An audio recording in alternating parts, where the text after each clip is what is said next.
Sir, director sir, प्रधानाचार्य और गांव से पधारे गणमान्य व्यक्ति तथा मेरे आदरणीय गुरुजनों और मेरे छोटे और बड़े भाइयों और बहनों, आप सभी को 15 अगस्त की हार्दिक शुभकामनाएं। मैं पूजा सारण क्लास 11 आज मैं राष्ट्र निर्माण और देश प्रेम के उपलक्ष्य में अपने कुछ विचार आप सभी के साथ साझा करना चाहूंगी।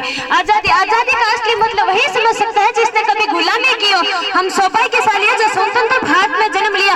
यूं तो आजादी की लौ 1857 में जो चुकी जो 1947 में हमारे देश को आजाद करे।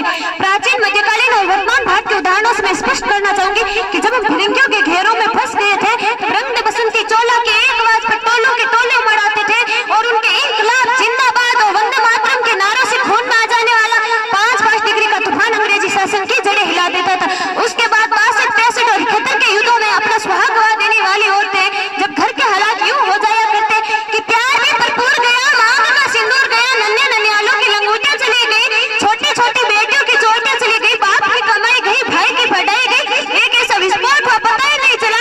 जिस्म की कई बोटियां चली गई, जिस्म की कई बोटियां चली गई। आपके लिए तो एक आदमी मरा है साहब, मेरे घर की तो रोटियां ही चली गई, मेरे घर की तो रोटियां ही चली गई। इस तरह अपना पूरा परिवार देशभक्ति साबित कर रहा होता, तब देश बलिदान मांगता, तब देश लड़ जाने को कहता, तब देश मर जाने को, मिट जाने को, फांसी दे जाने को कहता। किंतु आज देश लड़ जाने को नहीं कहता, आज देश मर जाने को, मिट जाने को, फांसी दे जाने को नहीं कहता, बल्कि मेरे विचार से कोई व्यक्ति अपना काम पूरी मेहनत, लगन और ईमानदारी से करे, वही सबसे बड़ा देशभक्त है। मैं नहीं मानती कि फेसबुक, व्हाट्सएप, इंस्टाग्राम की डीपी को 3 रंगों में रंगना ही देशभक्ति है। अगर आप कहेंगे कि साल में 2 बार तिरंगा हाथ में लेना देशभक्ति, तो मैं पूछना चाहूंगी कि फुटपाथ पर रहने वाला बच्चा ट्रैफिक की छांव नंगे पांव तिरंगा बेच रहा होता है तो क्या उसकी देशभक्ति कहेंगे?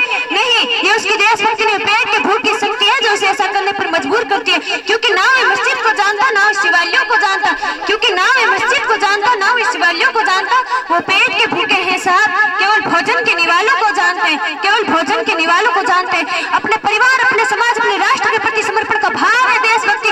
हर देशद्रोही के जीवन में तूफान है हमारी सच्ची देशभक्ति, ताकि हर देशद्रोही समझ सके अगर तू परिंदा है तो आसमान तेरा, अगर तू दरिंदा है तो शमशान तेरा। भाईचारे से रहना है तो रह जमीन पर, वरना ये कब्र भी तेरी और कब्रिस्तान भी तेरा, वरना ये कब्र भी तेरी और कब्रिस्तान भी तेरा।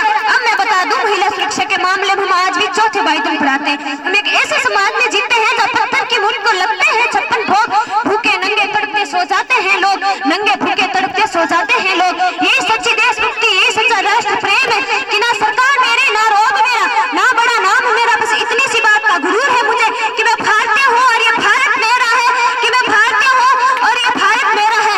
एक बेचारी बीमारी जो हमारे समाज में मुझे नजर आती है, कहा जाता है कि दुनिया के सबसे बड़े लोकतंत्र है, जहाँ हिंदू पैदा होता है वहाँ मुस्लिम और ईसाई भी पैदा होता है, परंतु बदकिस्मती से आज इंसान पैदा नहीं होता, परंतु बदकिस्मती से आज इंसान पैदा नहीं होता। मेरे विचारों में ना हिंदू की जरूरत है, ना मुसलमान की जरूरत है, राष्ट्र निर्माण के लिए एक सच्चे इंसान की जरूरत है, राष्ट्र निर्माण के लिए एक सच्चे इंसान की जरूरत है। हमारा राष्ट्र तब संभव होगा जब देश में नारी की पूजा नहीं, नारी की इज्जत की जाएगी और स्वच्छ भारत में केवल सरकारी नहीं, सड़क पर चलने वाला प्रत्येक नागरिक हाथ बटाएगा और स्वच्छ भारत अभियान को दिल से अपनाएगा, स्वच्छ भारत अभियान को दिल से अपनाएगा। हमारा राष्ट्र निर्माण तब संभव होगा जब एक गरीब बच्चा मध्याह्न भोजन के लिए नहीं बल्कि ज्ञानार्जन के लिए सरकारी स्कूल की चौखट पर जाएगा